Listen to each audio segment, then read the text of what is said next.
It's a gray, chilly morning inside the courthouse, tension and murmurs, with the faint scent of dusty, leather-bound law books hanging heavy in the air. Outside, reporters cluster, cameras snapping in frantic succession. But within, in the gloom of the courtroom, all is horribly still.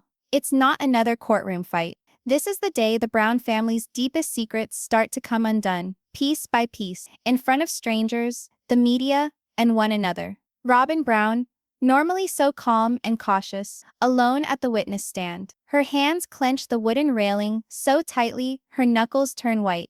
The fluorescent lights overhead throw unkind shadows on her face, delineating every flutter of fear, uncertainty, and heartbreak. For months, she has been hiding a secret that might shatter this family. And now, before all eyes, she has no choice but to voice it. From across the room, Kody Brown glares at her, his jaw clenched, eyes shadowed with confusion and disbelief. He's not accustomed to being blindsided. For years, he's been the one calling the shots, choreographing every step, every public image. But this was never part of the plan. The wives sit behind him, each reacting differently. Christine's expression is sharp and unyielding. Janelle's brows are furrowed in shock, and Meri's lips are pressed into a thin, unreadable line. What Robyn is about to say will ignite a chain reaction, one that will pull every member of this family into a storm of accusations, confessions, and betrayals. The truth starts with secret audio recordings, intimate talks Kody never imagined anyone would ever listen to.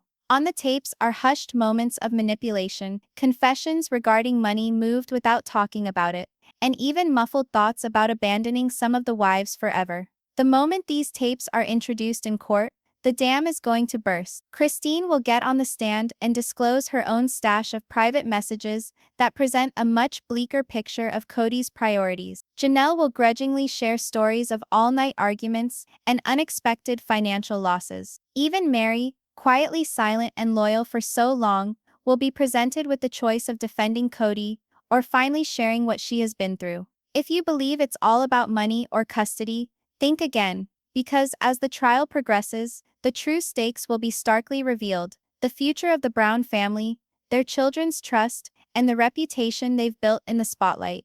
And it won't be only the courtroom exchanges that break them. Beyond these walls, the media spectacle will unfold. Each piece of testimony will be picked apart on talk shows, each item of evidence trending on social media. Friends will become enemies, and allies will be left wondering whom to trust. But the heart of this story is not the law. It's the love, loyalty, and lies that built this family. Because before the gavel falls, we'll see moments of unexpected vulnerability. Kody breaking down in private, Robyn questioning whether she did the right thing, Christine confronting her own guilt, Janelle trying desperately to keep some kind of peace, and Meri deciding whether to finally close the chapter on her marriage. By the time it's over, the decision might determine legal issues, but the personal harm will be irreparable. The family we believed we knew will never be the same again. And here's the truth you have to hear now. Each shocking twist, each tear, and each gasp you'll see the rest of this story results in one ultimate revelation no one will ever see coming. So stick with me, because you don't want to miss the moment that turns everything around. If you're ready, let's start with the very first testimony, the words that begin this whole wildfire. In this manner, your hook establishes your tone, previews the entire arc, drops several story questions, and closes in a CTA for viewers to continue watching. The creak of the wooden benches as bodies find their seats, the muffled hum of voices that fade upon the bailiff's voice booming through the courtroom. All rise. Everyone rises as the judge enters, her black gown sweeping the air, her face serene but keen. The air is filled with the faint scent of wood polish and potent coffee, the kind that hangs around early morning reporters who have sat outside for hours. Robyn perches at the stand, fiddling with the microphone, her eyes flashing from the judge to Kody, and then to the wives standing behind him. There's a flicker in her gaze, half fear, half determination. She knows that once she speaks, there's no turning back. The judge inclines his head for her to begin. Mrs. Brown, you may proceed. Robyn takes a deep breath. Thank you, Your Honor. Her voice is initially soft, almost nervous, but solidifies in each succeeding word. This is not easy for me. I never imagined I would find myself here, speaking these words about my own family. About my husband. She pauses, looking briefly at Kody. His jaw is clenched like stone. But I must tell the truth. Because if I don't, I'll be carrying this around for the rest of my life. She digs into a small folder and produces a USB stick, holding it up. This is recordings. Recordings I never wanted to do, but felt I had to make. A murmur runs through the courtroom. The judge leans forward. Proceed? Robyn's eyes glisten as she explains. They're from late-night conversations. Conversations Kody had with me, and sometimes with others, when he didn't know the phone was on the table recording everything. She swallows hard. In those recordings, you'll hear him talking about moving money, cutting certain wives out of financial decisions, and her voice falters, and considering leaving the marriage to start over somewhere else. You may think you've seen family drama already, but believe me, what's about to happen next will challenge everything you think you know about loyalty. The bailiff doesn't say a word, as he takes the USB and plugs it into the evidence system in the courtroom. Seconds later, the tinny yet clear sound of Kody's voice fills the room. I can't continue to deal with all of them. Christine's draining me. Janelle doesn't listen. Meri, she's just there. Robyn, you're the only one who gets it. And I'm not going to let them bring us down financially. If I have to, I'll start over. Gasp escapes from the wives' side. Christine's face is deep red, her fists clenched. Janelle's mouth falls open in shock. Meri drops her eyes, blinking furiously as though suppressing tears. Kody adjusts himself in his chair, the flush on his cheeks increasing. He seems to want to say something, but his lawyer places a hand on his arm. Robyn catches her breath, looking at the judge. I did not bring these here to hurt anyone. But this case is about openness, and I will not stand by and watch money be moved without all of us being aware, or watch plans be made to leave us behind. What you just listened to is just the start. The sort of start that makes the rest of the tale unthinkable to leave alone. The judge makes a motion for a brief break. As everyone stands and stretches, the wives refrain from glancing at one another. Christine quickly moves away, pacing alongside the wall, her shoulders rigid. Janelle remains on the bench, her hands white-knuckled, where they cling to the edge of it. Meri blinks away tears, before anyone sees her. Robyn returns to her seat, her face white but firm with determination. She has just ignited a fuse that has smoldered for years. Outside the courtroom at recess, the press goes wild. Microphones are thrust in front of Christine, but she waves through without responding. Journalists yell at Kody, "Did you actually intend to leave the family?" But he ignores them and walks into a locked room with his attorney. Inside that room, his voice rises. "She betrayed me. In front of everyone. She's twisting everything." His lawyer's tone stays even. "It's not about betrayal, Kody. It's about evidence. And right now, she's got the upper hand. If you've ever wondered what it looks like when years of trust are tested in a single moment, you're about to find out." Back in court, the judge resumes the session. "Mrs. Brown, is there anything else for the court today?" Robyn looks to Christine, then to Kody. "Yes, I have a final recording, but it's not about money. It's about something personal, something that will tell you why I had no choice but to be here today." The judge nods, "Then we'll hear it."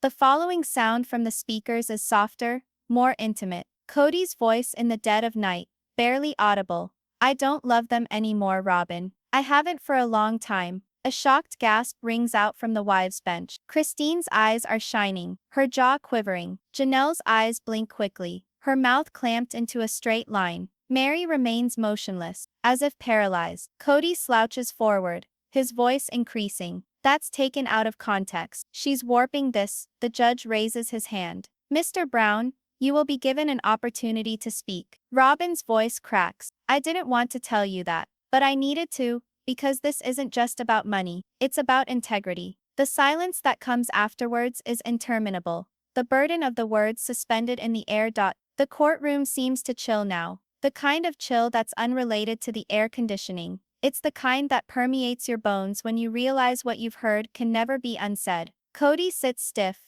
arms crossed firmly over his chest, eyes flicking between the judge, Robyn and the wives standing behind him. The second audio remains echoing in everyone's ears. "I don't love them anymore." Christine is the first to speak up. She stands from her seat, her tone crisp. "Your Honor, I'd like to request to be called to the stand at once." The judge appears taken aback, but nods. "Very well, Mrs. Christine Brown, come forward. Christine walks to the witness stand, her heels clicking hard against the wooden floor. She doesn't even look at Kody, not once. She puts her hand on the Bible, swearing to tell the truth, and sits down, folding her hands in her lap. Her voice remains firm initially. I've kept silent for years, attempting to shield my children, my reputation, and yes, Kody. But now, after what I just witnessed from Robyn's recordings, I must speak out. She leans forward a bit, gaze fixed on the judge. I have my own proof. The courtroom comes alive. The reporters are shifting their cameras. Observers are cocking their heads. Christine holds a printed batch of text messages, tied together with a paper clip.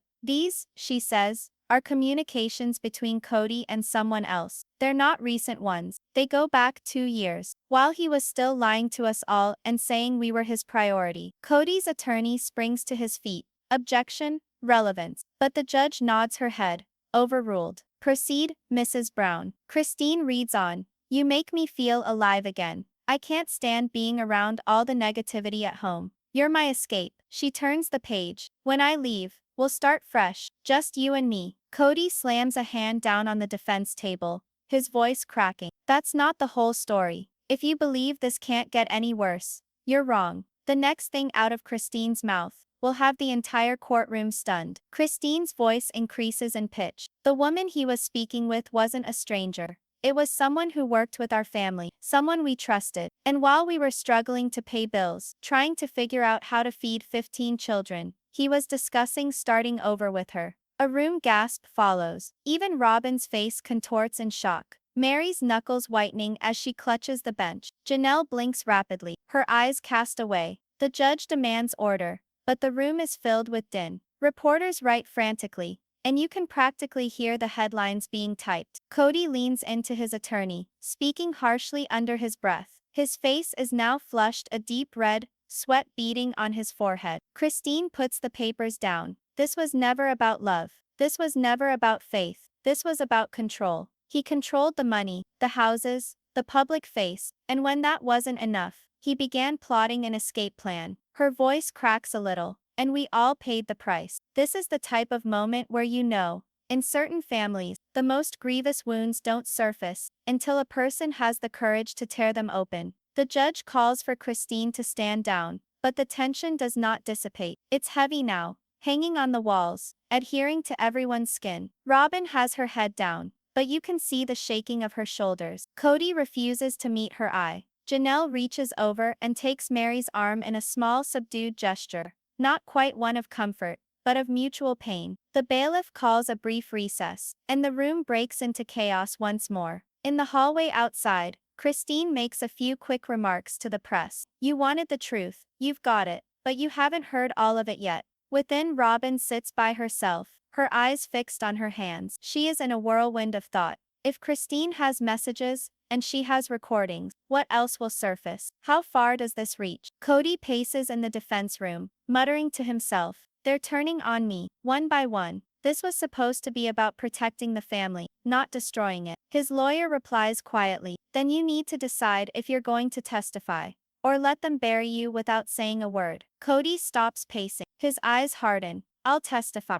And when I do, they'll regret this. The only thing now is, will Kody's testimony redeem him? Or will it ignite the last match that incinerates everything to the ground? In the courtroom once more, the judge returns to her seat. The anticipation is too much to bear. Kody stands up slowly, adjusts his jacket, and walks toward the witness stand. His boots resonate in the quiet, and all eyes are on him. He swears, settles back in his chair, and clears his throat. His first words are low and measured. They've made me out to be a liar, a cheat, an abandoned husband, and father. That's not true, and I can prove it. Kody tugs at the microphone, his hands calm, but his eyes betray the tempest raging within him. The courtroom is as silent as a tomb. No coughs, no shuffling of feet, only the distant hum of the air conditioner. Enough of the lying for one day, he starts, his voice a little louder than it needs to be, echoing off the walls of the room. I'm not flawless. I've messed up. But I never intended to hurt my family. Every choice I ever made was to keep us above water, economically, emotionally, and yes, spiritually. He leans forward, his eyes scanning Christine, Janelle, Meri,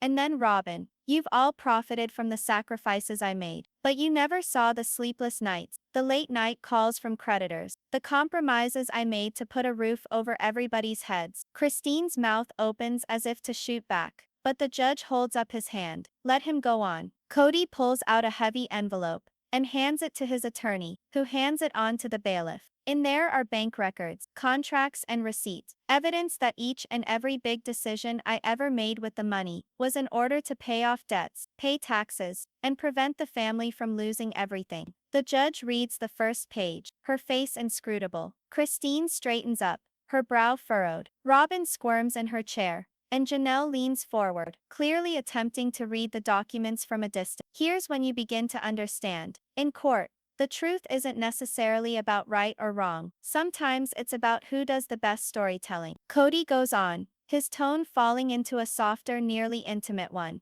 As for those recordings, yes, I told you I didn't love them anymore. But that was in an instant of weakness. After months of being shut out, criticized, and treated as a stranger in my own, I was dumping to Robyn, the only one who would listen. Robyn's eyes open a little wider. She readjusts in her seat but remains quiet. And those messages Christine read. Kody relaxes back, his gaze fixed on her. Yes, I did talk to that woman, but not for the reasons you believe. She was a consultant, someone assisting me with property transactions since the market became hostile towards us. And perhaps I said things I should not have. But I was desperate. It was not romance. It was desperation. Christine emits a brief, acrid laugh, but doesn't say anything. Christine emits a brief, acrid laugh, but doesn't say anything. Kody now addresses the judge, his voice cutting again. This trial is all about openness. So if we're going to have a discussion about secrets, let's discuss all of them. Because I'm not the only one with secrets. There is a stir in the courtroom. The judge leans her head to one side. Are you accusing someone of something, Mr. Brown? Kody slowly nods. Yes, I have evidence that one of my wives has been stealing money from the family account for years, constructing her own exit strategy, while presenting herself as the victim. Gasp. The judge slams down her gavel.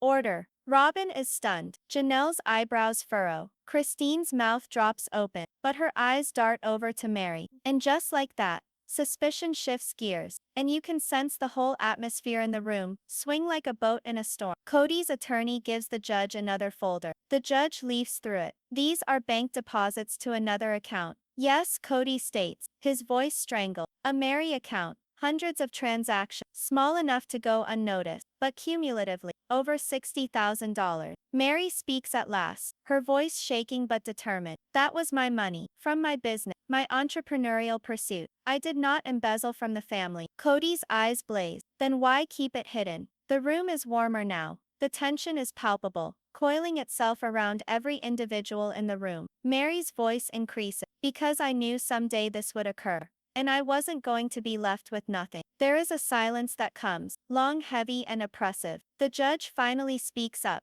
This is very pertinent. Will require documentation and testimony from Mrs. Meri Brown on these statements. Meri swallows hard. She looks toward Christine and Janelle, who both regard her with shock and sympathy. Robyn keeps her eyes fixed on some point in front of her, her face impassive. When everyone's got something to hide, the truth is a war. And nobody's quite sure who's going to be standing when it's over. The judge orders a late lunch recess. As individuals stream out, the air is charged, hushed conversation, reporters buzzing with the Meri money bombshell, lawyers plotting in corners. Outside, the horde of media vans and curious spectators builds. Inside, the family disperses. No one strolling together, no one looking at one another. Robyn moves into a deserted hallway, taking out her phone. She dials in a rush. We need to talk. Now. Her tone is soft, but urgent. Whomever is at the other end responds, but the voice is too soft to make out. Robyn's face grows black. No, they don't know about that. Yet, she hangs up and stows the phone in her bag, just as Kody materializes at the far end of the corridor, observing.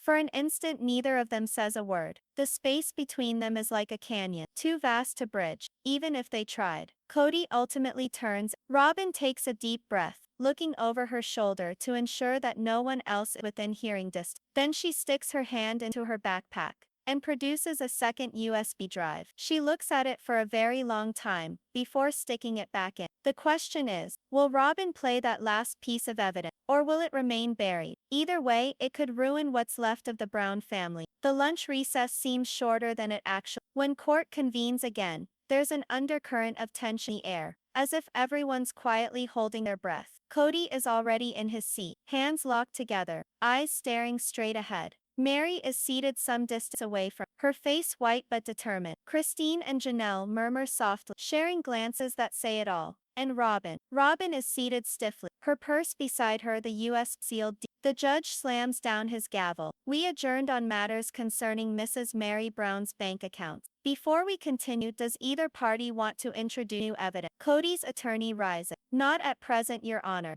But the judge can't get any further. Robyn's voice rings out across the room. I do. Every head turns toward her. Even Kody appears taken aback. Slowly, Robyn gets up, brushing the top of her blazer and heading towards the front. Your Honor, I have digital files in my hand that I believe directly relate to this case. They include recording, documents and pictures that uncover the reality of where the money of the family went and who was behind the controls. Kody's face tenses. Robyn, be silent, Mr. Brown. The judge cautioned. Robyn passes on the USB drive. The bailiff brings it to the court technician, who inserts it the evidence. The big monitor comes on. If you've ever had a moment where you have no idea that the next 30 seconds of your life might alter everything, that's exactly where the Brown family finds itself. The first one open, a video. It's grainy, filmed from what appears to be a phone camera, the angle tilted. In the video, Kody sits at a dinner table late at night, papers in front of him. He's talking on the phone. His tone is low and urgent. No, I don't care what they think. We transfer the funds tonight. They'll never eat. By the time they realize what's happened, the land will be mine. The courtroom erupts in whispers. Kody springs. That was out of context. That was regarding a lawful transfer, not.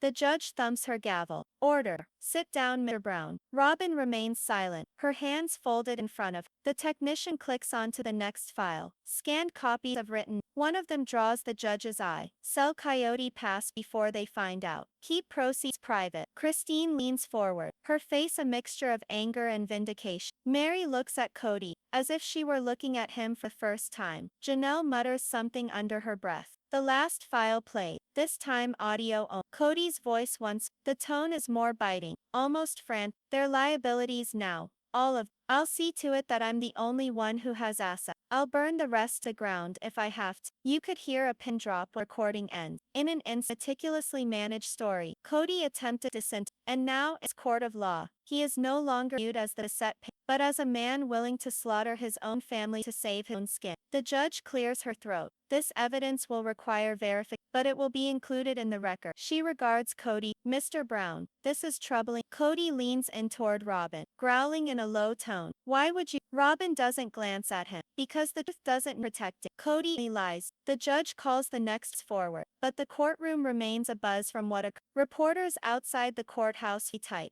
Headlines already being written. Robyn Brown turns on Kody in explosive testimony. USB from Hell Rockster Wives. Trial during a short procedural pause. Kody leans toward his lawyer, speaking in a hushed but urgent tone. Need to discredit her. Now, if the jury believes that USB, I'm finished. Robyn catches the look, but not the words. Still, she knows what's coming. Her hands tremble slightly as she picks up her water glass, but she masks it with a calm expression. And then, a twist. Christine's lawyer stands. Your Honor, in light of the new evidence, my client has additional proof that further supports Mrs. Robyn Brown's claims and implicates Mr. Brown in yet another concealed transaction. Kody's head snaps toward Christine. You're teaming up with her now? Christine doesn't flinch, only with the truth. The loyalties are shifting quicker than anyone can follow. And in this courtroom, a single novel piece of evidence can make enemies into friends in an instant. The judge nods. Very well, submit your evidence tomorrow morning. Court is adjourned for today. The gavel falls. As the family starts out, Kody attempts to get close to Robyn. She walks past him without speaking into the bustling hallway. Cameras pop, reporters yell questions. But amidst the commotion, Robyn slips a small note of paper into Christine's palm. Christine catches a glimpse of it, her eyes fluttering open slightly before she puts it away. Kody sees it, and for the first time his confidence cracks completely.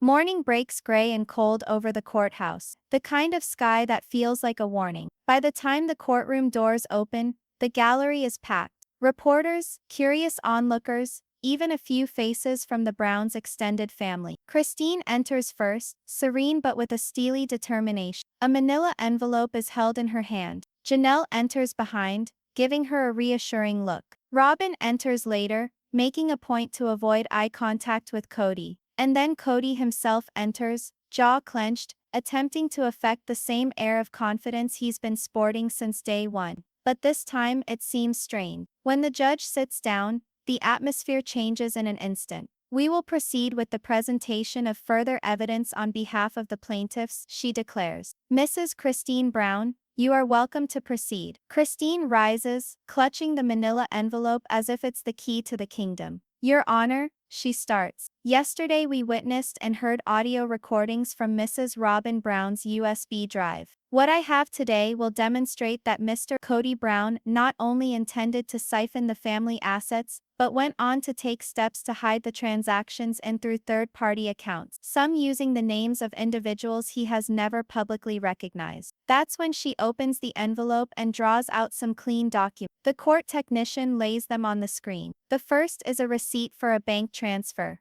$250,000 transferred to an account in Nevada in the name of Marcus Ellery. The judge scowls. And who is Marcus Ellery? Christine's voice is calm. State records say Marcus Ellery is the official alias for a man privately referred to as Kody's half-brother, a person Kody has never acknowledged exists. Gasps run through the courtroom. Meri's face slumps in shock. Janelle puts her hand over her mouth. Robyn looks over at Kody, and in that brief moment you can tell. She already knew. Kody pounds his fist on the table. That's not true. That's character assassination. Christine goes on without pause. In addition to the transfer receipts, we have a notarized affidavit from an old associate of Mr. Brown's, who testifies that the money in question was initially in the family's joint account and transferred without permission. The judge glances at Kody's attorney. Do you dispute the validity of these documents? The attorney pauses. Too long. We will have time to study, Your Honor. Christine approaches her last bit of evidence, a folded piece of paper. And finally, this note was handed to me by Mrs. Robyn Brown yesterday. She unfolds it, showing neat penmanship. Christine, if something happens to me, you know the Nevada account is just the tip of the iceberg. He's got 2 more stashed away in Arizona. Get them before he cashes them out too. The courtroom explodes. The judge pounds her gavel repeatedly, demanding order. Kody turns on Robyn, his voice a snaky whisper. You orchestrated this. You set me up. Robyn looks back at him with ice in her voice. No, Kody, you led yourself into this one. I simply stopped lying for you. The judge, still re-establishing order, states, due to the gravity of this new information, the court will recess early today to permit counsel to study the evidence. We will resume tomorrow to decide if criminal charges can also be brought. Kody's mask at last breaks. His self-assured smirk has disappeared, replaced by a combination of panic and rage. He doesn't even attempt to conceal it. As they move in procession out, Christine feels the crumpled note in her pocket once more, heavier now, because she knows there is more. Robyn only told her half the truth, and somewhere in the confusion, a murmur passes among the reporters. If it goes criminal, Kody might be in more than just a losing the family fortune position. The corridor outside is a feeding frenzy. Cameras snapping, microphones being thrust into faces, questions blurting. Christine, do you think Kody will be arrested? Robyn, are you in fear of retaliation? Kody, will you take the stand in your own defense? Kody brushes them all off, pushing his way through the crowd, his attorney following. But before he slips away into the black SUV parked outside, he turns back for a final glare at Christine and Robyn. A glare that warns the war is far from over. The following morning, the courthouse buzzes. No, hums like a live electrical wire. The parking lot teems with news vans. Camera crews elbow each other, reporters practicing their stand-up introductions. Everyone is aware. Today might be the day the case against Kody Brown moves from civil to criminal. Inside, Christine occupies the plaintiff's table, her face serene, but her knuckles clenched around a pen. Janelle leans forward, whispering, "You really think they're going to do it today?" Christine simply says, If they have what I believe they have, yes. Robyn appears a few minutes later, tired but determined. She won't look at Kody. He enters behind her with his attorney, still attempting to emit bravado. But his gaze is continually flicking toward the gallery as if he's searching for someone. The judge appears and calls the hearing into session. Her voice is its usual sharpness. Before proceeding, the court has seen yesterday's testimony. Aside from the civil issues on the table, this court has reported to the district attorney's office possible criminal wrongdoing in the form of financial fraud and illegal concealment of marital assets. The audience explodes. Meri's eyes go wide. Janelle's hand goes to her mouth. Robyn's eyes lower, as if expecting the blow. The judge continues. I have also granted a motion to allow a surprise witness to testify this morning. The double doors swing open, and in walks Marcus Ellery, the man from the Nevada bank transfers. He's younger than expected, maybe mid-30s, clean cut, dressed in a dark suit. The resemblance to Kody is subtle but undeniable. The jawline, the eyes. He takes the stand. The clerk of the court swears him in, and the prosecutor, who has now moved to sit next to Christine, starts. Mr. Ellery, can you describe your relation to the defendant? Marcus coughs. My half-brother, Kody Brown. Kody bursts out. This is a farce. He's lying. We don't even know each other. The judge bangs the gavel. Mr. Brown, you have one more outburst and you will be expelled. The prosecutor goes on. Mr. Ellery, did you take money out of Mr. Brown's accounts? Yes. $250,000, drawn out in installments over 3 weeks. And were they his personal earnings? Marcus's tone turns cold. No. He explained that they came from a family pool of investments. He said the other wives didn't need to know, that it was his method of protecting money from divorce proceedings. The air in the room is tense. The prosecutor hands Marcus a sheaf of papers, receipts, emails, even texts from Kody, in which he mentions keeping the money safe from the women. Then the kicker, Marcus testifies that Kody directed him to transfer some of the money into a cryptocurrency account, telling him to vanish if things got ugly. Christine leans forward. This is it, she whispers to Janelle. The judge pauses for a moment, reviewing the documents. Then she looks in the direction of the back of the courtroom. Bailiff, step forward. The bailiff approaches Kody. Mr. Brown, at the order of this court, and in cooperation with the district attorney's office, you are arrested for fraud, concealment of marital assets, and conspiracy to commit financial misappropriation. The gallery gasps. Cameras click furiously. Kody's lawyer leaps up, shouting about appeals and due process, but the judge is unmoved. Kody's face is red with rage. You're all snakes. Every one of you. Christine, you'll regret this. And you, he spits the word at Robyn. You're dead to me. The bailiff cuffs him in place right there at the defense table. It's a surreal scene. The man who once held sway over every decision in the Brown family, now standing handcuffed, surrounded by blinding cameras. As they escort him away, Robyn does finally raise her eyes. Tears are in her eyes, but her voice is rock solid. No, Kody, you were dead to yourself a long time ago. Outside, the courthouse steps erupt in chaos. Journalists yell, Christine, what do you have to say about Kody's arrest? Robyn, will you continue to testify in the criminal case? Janelle, were you aware of the secret accounts? Christine doesn't respond. She simply continues walking, clutched in her hand the note Robyn sent to her days before. Because she knows, and Robyn knows, that the Nevada account was only part of the picture. And out there, 2 additional accounts are still on the loose. The courthouse doors clapped shut behind Christine as she entered the hall, gripping the evidence envelope as if it were fragile glass. Janelle stood at the benches, her face pinched. Did you get it? She asked in a whisper. Christine nodded once, firmly. They moved quickly along the corridor, echoing the heels off the stone walls. In the envelope was the documentation Christine had been searching for. Years of bank transactions, property titles, and scribbled notes that tracked money directly from the family accounts into secret ones. Each page was another blow to Kody's defense. Back in court, Robyn sat rigidly in her seat, refusing to meet Kody's eye. He had glared at her the entire morning, the sort of look intended to be intimidating. But today, something was different. She no longer winced. She knew what she needed to do. When the judge called for a short recess, the tension broke like glass shattering.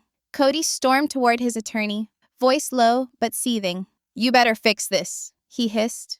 Across the aisle, Christine handed the envelope to the prosecutor, who flipped through it and looked up at her with a spark of recognition. This was big. The remainder of the afternoon was a blur of testimony and hushed gasps from the gallery. Witness upon witness eroded Kody's carefully constructed image. By the time Robyn was called to the stand, the atmosphere was palpable. She was sworn in, fingers shaking just slightly, and locked eyes with Christine for a fleeting moment before beginning to speak. Her voice began gentle, almost uncertain.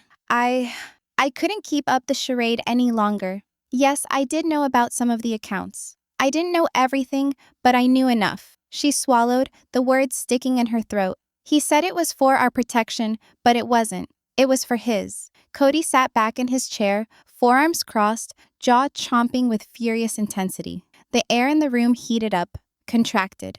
Each member in the family gallery strained forward, anticipating the next crack. And then it arrived. The prosecutor posed the question everyone had been holding their collective breath for. Mrs. Brown, did you yourself assist Mr. Brown in concealing these monies from the rest of the family? Robyn's eyes welled up, but her voice was firm now. Yes, and I regret it every day. The silence that followed was oppressive. Even the judge hesitated before proceeding. Christine could feel her heartbeat in her ears. She was certain that the tide had turned. The truth was finally breaking through Kody's defenses. When court recessed, Kody stormed out without glancing back. Robyn sat for a moment, taking deep breaths, as if preparing herself to walk into a new world where everything would never be the same again. The courthouse was different the following morning. The air wasn't quite as thick. The whispers in the corridor had an undercurrent of anticipation instead of fear. Christine turned up early, with a coffee in one hand and a compact notepad in the other. She didn't have to read it. She knew word for word what was in those pages. Every step, every risk, every choice that had led them here. Robyn slipped in softly, her hair tied back, no makeup but a sweep of mascara. She didn't look at Kody as she walked by him, and he made no attempt to catch her. Whatever unvoiced string had bound them together in obligation was severed. When the judge came in and the room stood, Christine's heart was thumping in her ears. The prosecutor's closing was crisp, calculated, the type of closing that didn't merely lay out evidence, but spoke of a family betrayed from within. Christine saw the prosecutor gesture to the pile of documents now admitted into evidence, the pages of the ledger filled with figures once kept secret. Kody's defense attempted to battle back, but his words no longer had their previous spark. Cracks were beginning to appear. Each objection sounded weaker, each argument more frantic. Then arrived the moment all had been anticipating, the verdict. The jury entered, eyes straight ahead, their faces inscrutable. Christine clasped Janelle's hand beneath the table. The foreperson rose, voice firm. On the count of fraud, guilty. On the count of concealment of marital assets, guilty. Each word fell with the impact of a stone thrown into water, causing waves within the room. Kody didn't shift. He looked directly ahead, as if trapped in a moment he hadn't believed could occur. Robyn slumped, but it wasn't defeat. It was release. The judge ordered Kody taken into custody immediately. As the bailiff approached, Christine caught the briefest flicker of something in Kody's eyes. Not remorse, but the realization that the control he'd clung to for years had finally slipped away. Outside the courthouse doors, the sun shone warmer than it had in months. Christine, Janelle, and even Robyn stood shoulder to shoulder at the courthouse top. Cameras blazed, reporters yelled out questions. But for a moment, it all didn't matter. Christine looked at Robyn. "You did the right thing." Robyn forced a weak smile. "Perhaps now, we can all begin again." Janelle put her arm through Christine's, and the three women started down the stairs. The noise of the crowd fell away behind them, and all they could hear was their own laughter. Low, tentative, but authentic. Far off in the distance, church bells tolled. It wasn't the end of the tale. It was the beginning of a new one. One founded not on lies and terror, but on strength, truth, and a hard-won peace.